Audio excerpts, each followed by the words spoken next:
ನಮಸ್ಕಾರ ಸ್ನೇಹಿತರೆ, AP3 ವಿಡಿಯೋಗೆ ಸ್ವಾಗತ.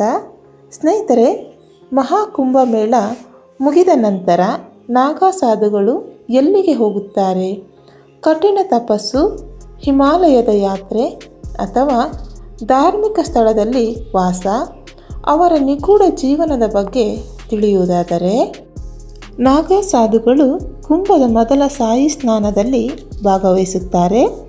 ಇದು ಅವರಿಗೆ ಒಂದು ಪ್ರಮುಖ ಧಾರ್ಮಿಕ ವಿಧಿ. ಸಾಯಿ ಸ್ನಾನದಲ್ಲಿ ಮೊದಲು ನಾಗಾ ಸಾಧುಗಳು ಮಾತ್ರ ಗಂಗೆಯಲ್ಲಿ ಮುಳುಗುತ್ತಾರೆ. ಅವರ ದೇಹದ ಮೇಲೆ ವಿಭೂತಿ ಮತ್ತು ರುದ್ರಾಕ್ಷಿ ಮಾಲೆ ಇರುತ್ತದೆ.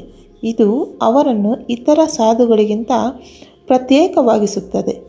ಕುಂಭದ ನಂತರ ನಾಗಾ ಸಾಧುಗಳು ದಿಗಂಬರ ಅಂದರೆ ಬೆತ್ತಲೆಯಾಗಿ ಆಶ್ರಮಕ್ಕೆ ಮರಳುತ್ತಾರೆ.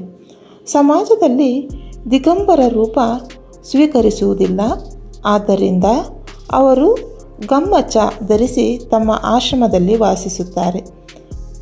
ದಿಗಂಬರ ಎಂದರೆ ಭೂಮಿ ಅವರ ಹಾಸಿಗೆ ಮತ್ತು ಆಕಾಶ ಅವರ ಹೊದಿಕೆ. ಕುಂಭದ ನಂತರ ಅನೇಕ ನಾಗಾ ಸಾಧುಗಳು ಹಿಮಾಲಯ ಮತ್ತು ಇತರ ಏಕಾಂತ ಸ್ಥಳಗಳಿಗೆ ತೆರಳುತ್ತಾರೆ. ಅಲ್ಲಿ ಅವರು ಕಠಿಣ ತಪಸ್ಸು ಮಾಡುತ್ತಾರೆ ಮತ್ತು ಹಣ್ಣು ತರಕಾರಿಗಳನ್ನು ತಿಂದು ಜೀವನ ಸಾಗಿಸುತ್ತಾರೆ. ಅವರ ತಪಸ್ಸು ಜೀವನ ಶೈಲಿಯ ಉದ್ದೇಶ ಆತ್ಮ ಸಾಕ್ಷಾತ್ಕಾರ ಮತ್ತು ಆತ್ಮಜ್ಞಾನವನ್ನು ಪಡೆಯುವುದು. ಕೆಲವು ನಾಗಾ ಸಾಧುಗಳು ಕುಂಭದ ನಂತರ ತೀರ್ಥಕ್ಷೇತ್ರಗಳಲ್ಲಿ ವಾಸಿಸುತ್ತಾರೆ. ಪ್ರಯಾಗ್ರಾಜ್, ಹರಿದ್ವಾರ, ನಾಸಿಕ್ ಮತ್ತು ಉಜ್ಜಯಿನಿ ಮುಂತಾದ ಸ್ಥಳಗಳಲ್ಲಿ ಅವರು ನೆಲೆಸುತ್ತಾರೆ. ಅಲ್ಲಿ ಅವರ ಧಾರ್ಮಿಕ ಸಾಧನೆಗಳಲ್ಲಿ ಮಗ್ನರಾಗಿರುತ್ತಾರೆ. ನಾಗಾ ಸಾಧುಗಳು ಧಾರ್ಮಿಕ ಯಾತ್ರೆಗೂ ಹೋಗುತ್ತಾರೆ.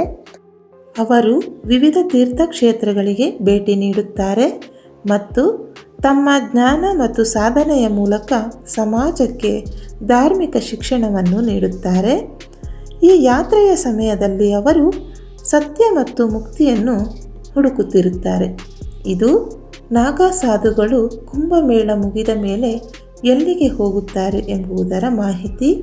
ಈ ಮಾಹಿತಿಯು ನಿಮಗೆ ಇಷ್ಟವಾಗಿದೆ ಎಂದು ಭಾವಿಸುತ್ತೇನೆ. ಇಷ್ಟವಾಗಿದ್ದಲ್ಲಿ ಲೈಕ್ ಮಾಡಿ, ಶೇರ್ ಮಾಡಿ, ಸಬ್ಸ್ಕ್ರೈಬ್ ಮಾಡಿ. ನಮಸ್ಕಾರ.